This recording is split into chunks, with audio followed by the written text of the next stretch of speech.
mungkin kita sayang. Jadi kalau sudah kenal kita harus sayang.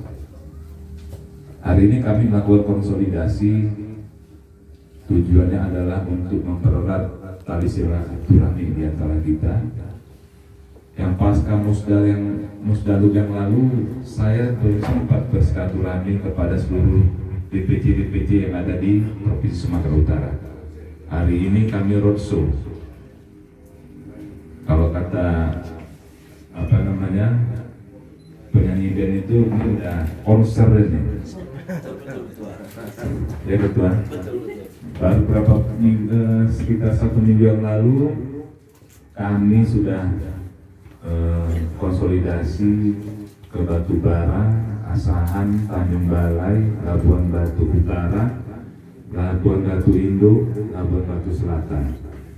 Di minggu ini sudah kami jalani dari Dairi, Pak Barat, hari ini kami ke Tanah Karo. Berarti ada sekitar 9 kabupaten kota lagi yang mungkin nanti kita jadwalkan setelah kawan-kawan DPR melaksanakan BIMTEK yang akan dilaksanakan oleh DPP. Itu ada Serdang Bedagi, Tebing Tinggi, Pematang Siantar, Simalungun, Toba, Samosir, Kaput, Bumbahas, Langkat, Medan, Inji ya, itu lagi ya. Ya kurang lebih yang ke 9 ke 10.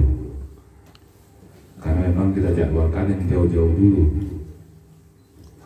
Nah kemudian mudah-mudahan di dalam rangka silaturahmi dan konsolidasi ini dapat menambah semangat dalam kondisi kita sedang menghadapi verifikasi KPU. Maka dari situ kami hadir ke sini ke kabupaten kota bersilaturahmi sekaligus datang ke kantor-kantor DPC. Jadi bukan sederhananya yang ini, bukan kita juga tidak inginkan, harapannya bukan ingin dimewah-mewahkan, kita juga maksudnya mau yang ala kadar, tapi bukan itu sebagai tolak ukur kita. Tolak ukur kita itu adalah semangat. Bagaimana semangat kawan-kawan di kabupaten kota ini untuk memenangkan Hanura di kabupaten kotanya masing-masing. Dalam rangka verifikasi tentulah menjadi konsentrasi kita agar kita mampu menghadapi situasi verifikasi ini. Tadi sudah disampaikan oleh PIC kita Bung Hamzah agar kita juga harus serius ketua. Kalau ini tidak bisa kita lewati, tentu partai kita ini tidak akan bisa bebas, tidak bisa menjadi partai peserta pemilu. Mau cerita kita perang, kita berstrategi, ternyata partai kita nggak lulus, percuma juga itu. Namun ada beberapa hal juga yang harus saya sampaikan di sini. Selain verifikasi, ada hal-hal juga yang ingin saya sampaikan. Yang pertama, agar DPC Partai Hanura Kabupaten Tanah Karo melahirkan kembali, kalau sudah ada bagus, tapi kalau belum ada, bentuk media centernya. Yang harapan nanti media center ini mampu menjalin komunikasi kita melalui media-media sosial. Aktifkan kembali akun-akun kita itu, akun Facebook, Instagram, Twitter, karena menurut pengamatan saya ketua, Indonesia sedang mendapatkan satu bonus, namanya bonus demokratis. Ini bukan bonus duit ini, tapi bonus demokratis, yang dimana pada saat pemilu 2024 mendatang, mayoritas pemilu itu datangnya dari kaum milenial. Nah inilah yang menjadikan target kita ke depan, bagaimana kita bisa menarik perhatian anak-anak muda ini untuk bergabung kepada Hanura. Dalam menuju ke sana, berarti ada beberapa hal yang harus kita persiapkan terkait masalah media center kita, yang tujuannya pertama sekali adalah bisa memberitakan setiap kegiatan-kegiatan aktivitas kawan-kawan di Tanah Karo ini sehingga bisa dibaca oleh kawan-kawan kita di Papua sana, bukan hanya ceritanya di Tanah Karo, tapi juga bisa dibaca oleh kawan-kawan kita sampai ke Papua sana. Nah, ini mari kita bentuk agar kita sinkronkan dengan media center kita dari DPD.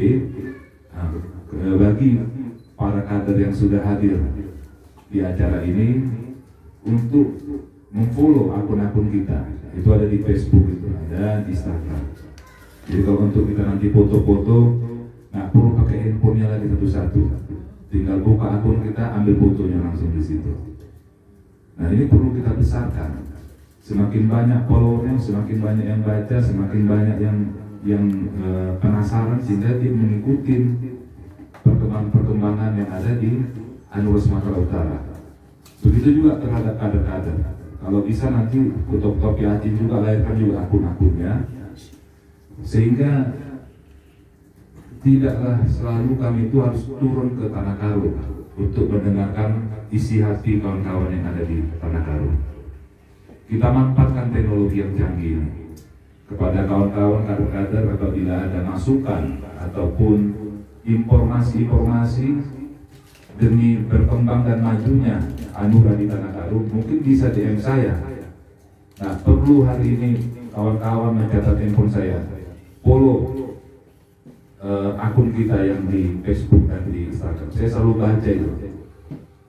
Apa-apa nanti DM-nya, ya apa kira-kira masukan-masukannya, apakah nanti ada kegiatan ataupun program yang bisa kita laksanakan bersama di Tanah Karo ini, yang tujuannya juga mungkin bisa menaikkan elektabilitas partai kita di tengah-tengah masyarakat. Dan ini perlu. Untuk menaikkan elektabilitas ini kita juga harus melahirkan media-media ini. Jadi tidak lagi door to door seperti dulu kita masang spanduk, itu perlu. Tapi hari ini zaman sudah canggih, banyak orang di rumah megang handphone. Nah, ini perlu menjadi catatan yang kedua, karena ini sederhana, sangat-sangat sederhana. Karena sampai hari ini saya rasa, saya yakin semua yang hadir ini pasti punya akun. Begitulah sekarang situasinya. Jadi perang kita nanti di 2024, jangan sampai kita ketinggalan dengan partai-partai lain yang hari ini kerap sudah melakukan kampanye melalui media-media sosial. Kemudian besar harapan saya kepada kader-kader agar nantinya bisa merebut posisi-posisi strategis yang ada di Kabupaten Tanah Karo ini, seperti kepala desa ya, ada sih kepala desa ya, ada kepala desa, itu juga penting. Kalau nanti ternyata ada pilkades, coba kita lahirkan juga kader-kader kita yang punya potensi untuk merebut kepala desa.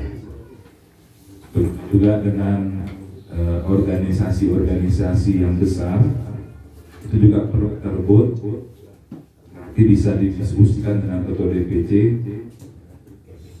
Nanti dari ketua DPC bisa sampai ke saya, apakah nanti bentuknya organisasi kemasyarakatan pemuda ataupun ormas, ini juga perlu kita rebut. Karena anak muda ini belum tentu juga mau berpartai. Antusiasnya masih tinggi untuk bergabung di organisasi kemasyarakatan pemuda.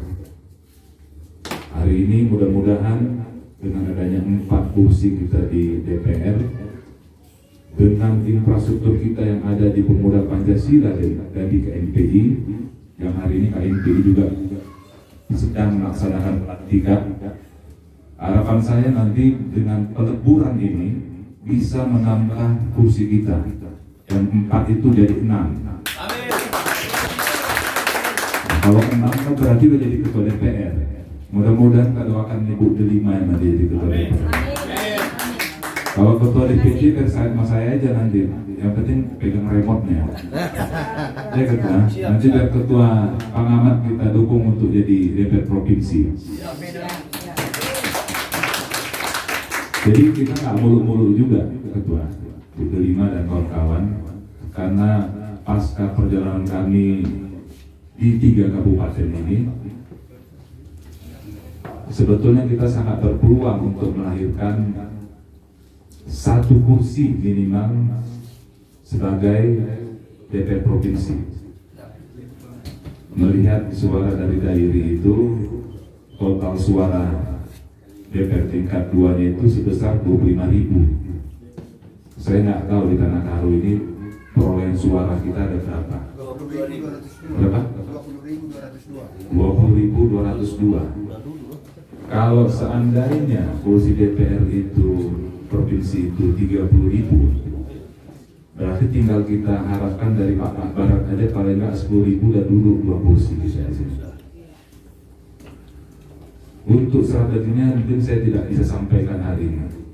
Bagaimana kita bisa memenangkan DPR RI tingkat 1 dan tingkat 2.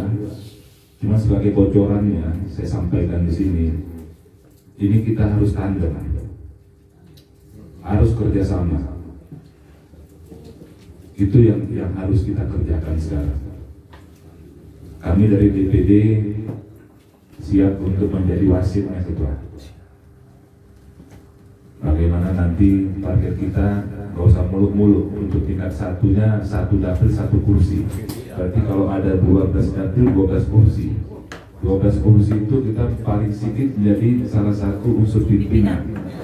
Maka dari situ, selain media center yang harus kalian bentuk, kita di Tanah Karu ini ada 4 kursi yang mungkin bisa bersama-sama bekerja sama untuk melahirkan 1 orang 1 TPS dulu. Coba dari hari ini kalian persiapkan dulu itu, sehingga kita bisa melihat di mana daerah-daerah kita yang lemah. Ya mudah-mudahan nanti, karena ini masih bentuknya wacana, tapi nggak apa-apa saya sampaikan. Di DPP kemarin ada wacana, karena untuk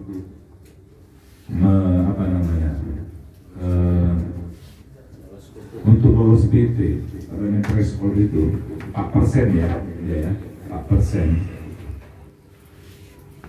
Tentunya ini menjadikan PR-nya DPP. Tidak bisa lagi polanya ini dikasihkan semuanya tanggung jawab kepada kita.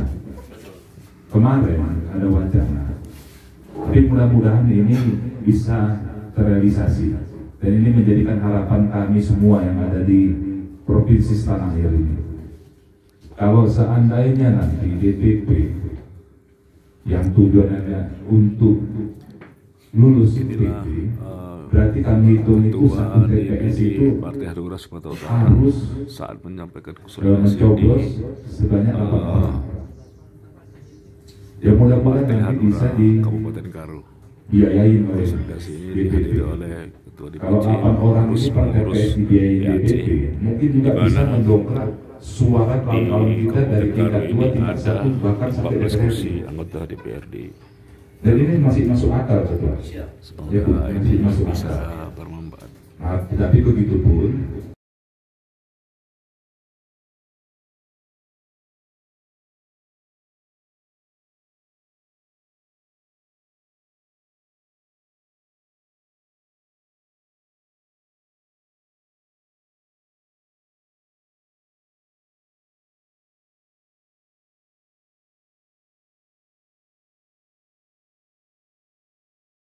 Anwar, Anwar, Anwar.